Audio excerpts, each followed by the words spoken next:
Hi అండి, నమస్తే. ఎలా ఉన్నారు అందరూ? లాంగ్ వీడియో చేసి చాలా రోజులైందండి.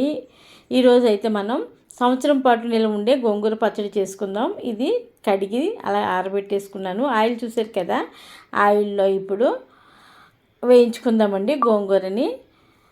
ఈ ఎండలో పెడితే బాగా ఎండిపోద్ది కదా, అలా కాకుండా క్లాత్ వేసేసుకుని ఆ క్లాత్ మీద ఆరబెట్టేసుకుంటే కడిగిన తర్వాత ఇలాగా మనకి డ్రైగా అయిపోతుందండి. అప్పుడు దాన్ని ఆయిల్ వేసుకుని, ఆయిల్ చూపించాను కదా నేను, ఆ ఆయిల్లో ఈ గోంగూర వేసేసుకుని వేయించేసుకుందాం. అస్సలు వాటర్ వేయకూడదండి, ఎందుకంటే మనం నిలవ పచ్చడి కదా చేసుకునేది, అందుకనేసి ఇలాగ వేయించేసుకోవాలి.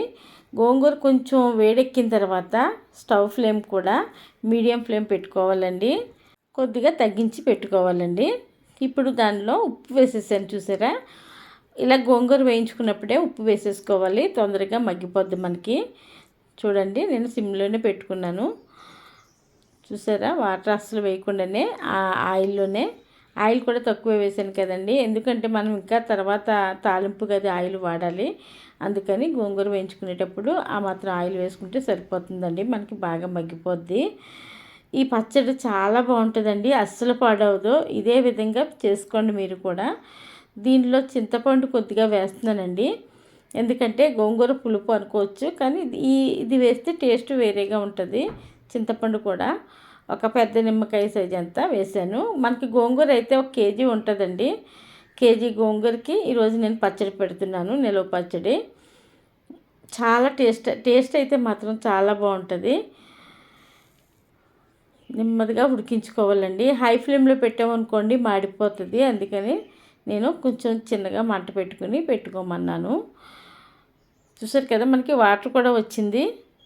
ఆ వాటర్ అంతా ఇంకిపోయే వరకు అలాగే ఆయిల్లో గోంగూరని వేయించేసుకోవాలి.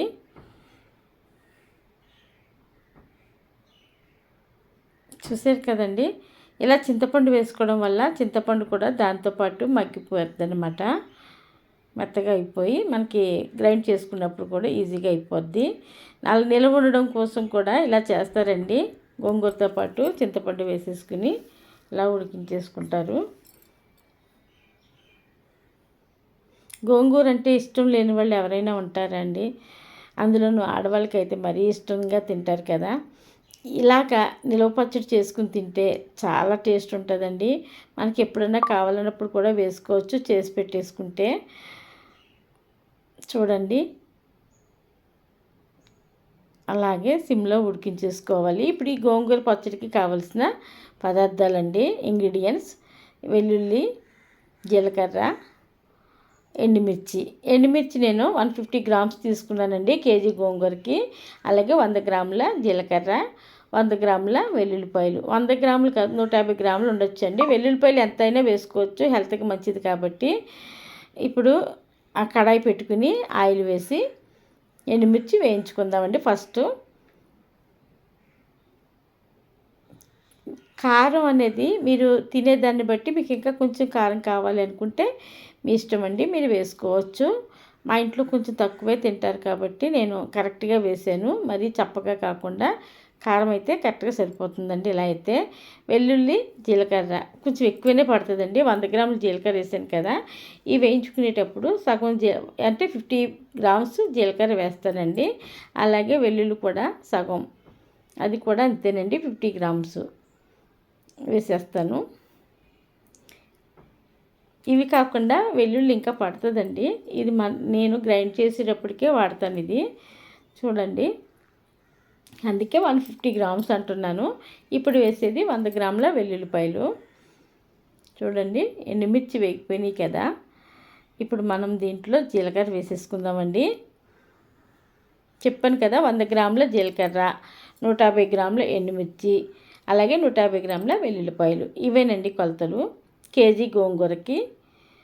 ఇప్పుడు వెల్లుల్లిపాయలు కూడా వేసేసుకున్నాను కదా, జీలకర్ర వేసాను ముందు, తర్వాత వెల్లుల్లిపాయలు మరి వేయించక్కర్లేదండి, జీలకర్ర అయితే కొంచెం వేగాలి, అందుకని ఇలా వేసాను. చూడండి, పసుపు కూడా వేసుకున్నాం. చూడండి, 1 స్పూను పసుపు వేసాను. ఇవి వేయించేసుకుని పెట్టేసుకుందామండి.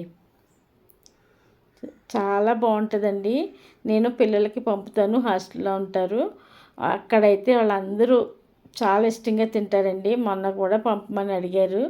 ఇంకా బాబు వచ్చేస్తాడు కదా అని నేను పంపలేదు. ఆయిల్ చూసారా, గ్రౌండ్నట్ ఆయిల్ అండి, ఫ్రీడమ్ గ్రౌండ్నట్ ఆయిల్ వాడతాను నేను పచ్చళ్ళకి. చాలా బాగుంటుందండి టేస్ట్ అయితే. చూడండి, ఇప్పుడు వేయించేసుకున్నాం కదా, ఇందాక స్టవ్ ఆఫ్ వేసుకున్నాను, ఎండుమిర్చి వేగిపోయినాయి. ఇవి మనం గ్రైండ్ చేసుకుందామండి ఇప్పుడు పచ్చడికి. చూడండి, ఈ విధంగా వేయించేసుకున్న తర్వాత మనం మిక్సీ చల్లారిన తర్వాత ఉడకబెట్టుకున్న గోంగూర కూడా చూడండి చల్లారిపోయింది. ఇప్పుడు ముందు ఎండుమిర్చి వేసుకుని గ్రైండ్ చేసుకుని అప్పుడు తర్వాత గోంగూర కలుపుకోవాలి. చూసారు కదా, జీలకర్ర వెల్లుల్లి సగం సగం ఉంచేసాను. ఫస్ట్ తీసుకోవడం అయితే 100 గ్రాములు 100 గ్రాములు తీసుకున్నానండి. ఇందులోకి 50 గ్రాములు జీలకర్ర 50 గ్రాముల వెల్లుల్లి వేయించుకున్నాము. మిగతాది మధ్యలో వేస్తానండి, చూపిస్తాను మీకు. గోంగూరకి వెల్లుల్లి పడుతుందండి, బాగుంటుంది కాంబినేషను. ఎండుమిర్చిలో కారం కూడా వేయాలండి, గోంగూరలో వేసిన దీనికి మాత్రం దీనికి వేసుకోవాలి. గోంగూరలో సరిపోయేటట్టు గోంగూరలో వేసాను. ఉప్పు. ఇప్పుడు గ్రైండ్ చేసేసుకుందామండి.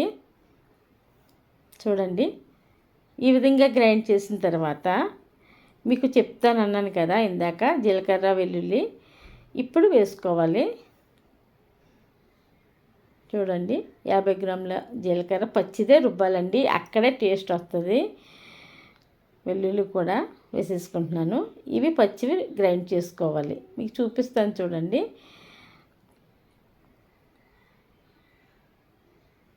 చూసారా, ఈ విధంగా గ్రైండ్ చేసుకోవాలండి. పచ్చి జీలకర్ర పచ్చి వెల్లుల్లిపాయలు వేయించకుండా, ముందు వేయించుకున్నాం కదా సగం సగం వేసుకుని కొంచెం తీసేసి మనం రుబ్బు పెట్టుకున్న ఈ కారం అంతా పక్కన పెట్టుకుని కొంచెం సగం వేరే సగం సగం వేసుకుందాం, ఎందుకంటే నలగదు కదా, మొత్తం అంతా వేసుకున్నా పట్టదని. కొంచెం కారం పక్కన పెట్టేసి గోంగూర వేసి ఇది గ్రైండ్ చేసుకున్నానండి. పక్కన పెట్టి మళ్ళీ రెండోసారి కూడా అలాగే వేసుకున్నాను. చూసారు కదా, ఫస్ట్ ఇది పక్కన ఉంది, ఇది రెండోసారి వేసుకున్నాను. ఈ విధంగా గ్రైండ్ చేసుకోవాలి అన్నమాట. ఇప్పుడు మనం తాలింపు వేసుకుందామండి. చూసారు కదా, మరలా మూడోసారి అండి ఇది వెల్లుల్లి వేయడం. వెల్లుల్లి అంతా ఒలిచేసుకుని చితక్ కొట్టుకుని ఇది శనగపప్పు ఆవాలు ఎండుమిర్చి కరివేపాకు వేసుకుని ఇప్పుడు ఆయిల్ వేస్తున్నానండి. కడాయి పెట్టి తాలింపుకి ఆయిల్లో ముందుగా ఆవాలు వేసుకున్నాను.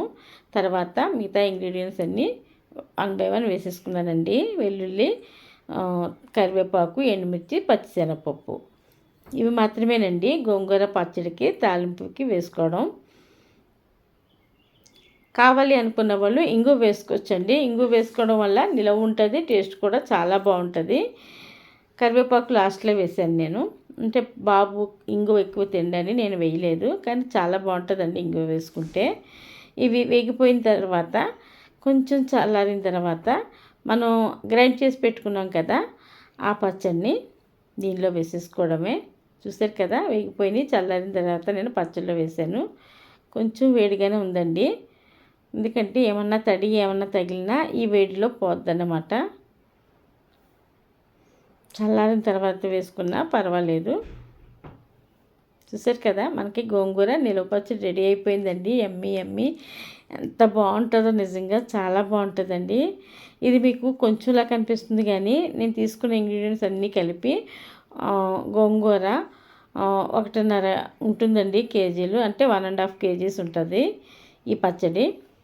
చాలా బాగుంటుందండి, తప్పకుండా ట్రై చేయండి. ఎవరైనా మన ఛానల్ కొత్తగా చూస్తున్న వాళ్ళు ఉన్నట్లయితే ప్లీజ్ సబ్స్క్రైబ్ చేసుకోండి. అలాగే మీకు వీలైతే మీ ఫ్రెండ్స్కి రిలేటివ్స్కి కూడా షేర్ చేయండి.